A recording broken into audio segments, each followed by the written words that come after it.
Deputy Healy.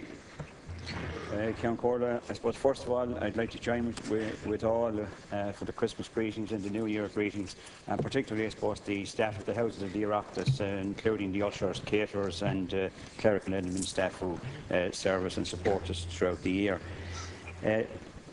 Minister, the right to keep a roof over their heads and to continue living in their family homes is one of the most cherished aspirations of the Irish people, and indeed of people the world over.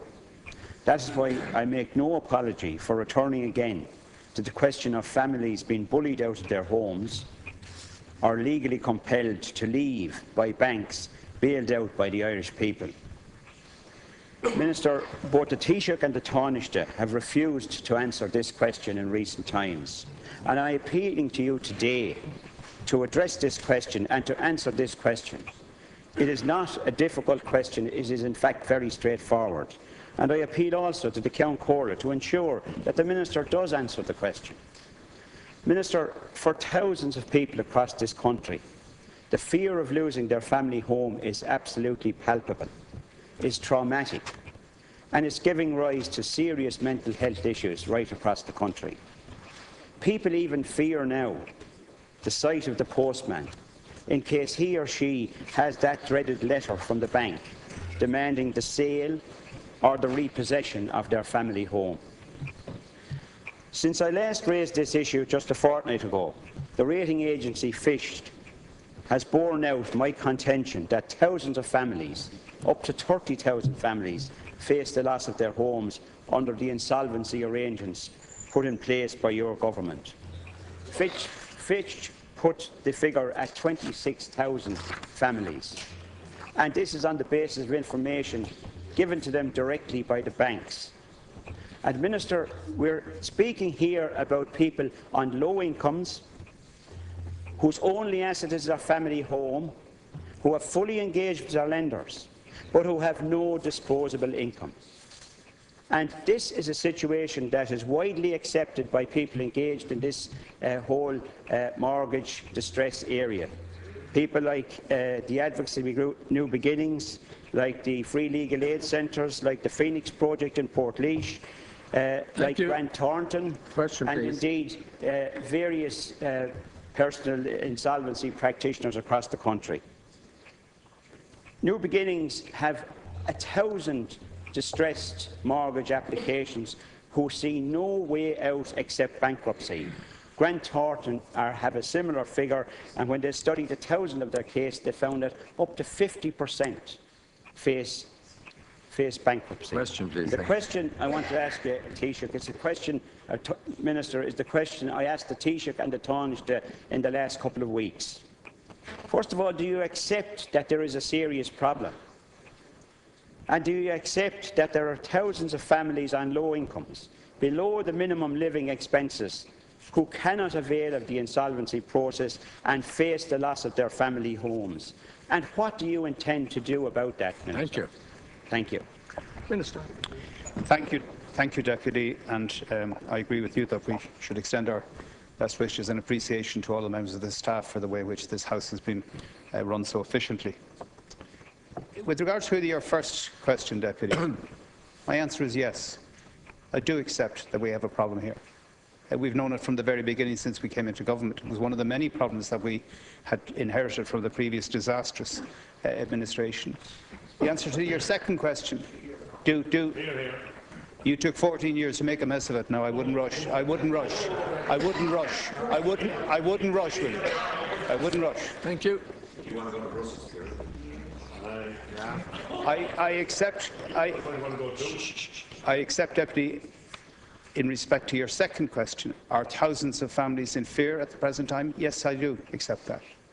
I have people in my own constituency who are struggling with that, and struggling with the fact that house prices, because there's been virtually a moratorium, a de facto moratorium on house building over the last number of years, has now seen, as indeed Deputy O'Callaghan was referring to it, a significant increase in house rents across the country, not just in the Greater Dublin area and Cork and Limerick. What we are trying to do, Deputy, is to ensure, with massive changes in the whole area of insolvency and mortgages, that systems can be worked out by the families and the lending institutions, including the two main banks, who have been massively recapitalised by the taxpayer of this country, so they could actually do what they're supposed to do in relation to this area. Deputy Healy. Thank you, Minister. But Minister, I'm not clear whether or not you do accept the problem and the question that I'm asking. Do you accept that there is a category of individuals, not individual families, but a category of individuals, numbering anything up to 30,000 families, who cannot avail of the insolvency arrangements put in place by your government, and who, because of that, are going to face the loss of their family homes, and will indeed add another 20 or 30,000 to the 90,000 already on our local authority house waiting lists, and avail of rent supplement at a huge cost to the state. Now, currently, the only solution for these families is bankruptcy. And I want to ask you, do you accept that that is a solution for these families? Because I certainly don't.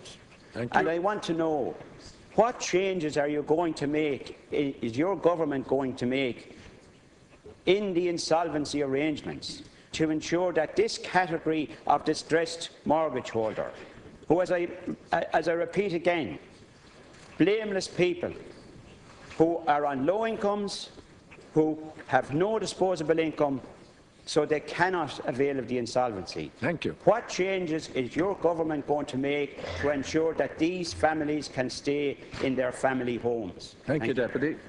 Minister. Deputy, I think everybody in this House shares the concern, which in fairness to you, you have raised here on a number of occasions.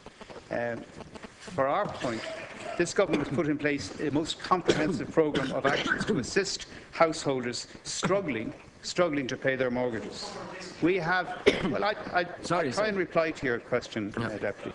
We have rebalanced the rights of borrowers and lenders under the biggest shake-up of personal insolvency law in the century, and we've given those who bought their first homes during the bubble significant increases in mortgage interest relief. But that's not the end of what we're trying to do, Deputy. I accept the concerns that you've expressed. The figures are hard to calculate, but yes, they're of that order. They're of that order. And yes, under the system, it is inevitable that some people will be faced with the prospect of losing their homes because of the circumstances in which they find themselves. We are prepared as a government to look at what measures can be adopted in that set of circumstances where some kind of rental agreement or some other form of intervention can be arrived at with institutions which in many cases have been funded by the taxpayer to ensure that the family do not lose their home. Well, whatever way it is to be done, Deputy Higgins, whatever way it is to be done, I don't think there's anybody in this House that wants to see anybody put out on the street because they can't pay for it. Nobody wants that. Thank you. And we will take... Sorry. Thank you, Minister. We will take...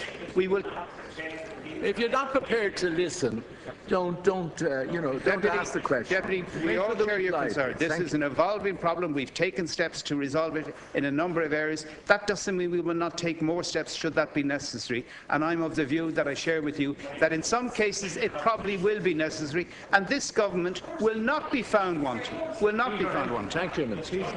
That completes leaders' questions for today.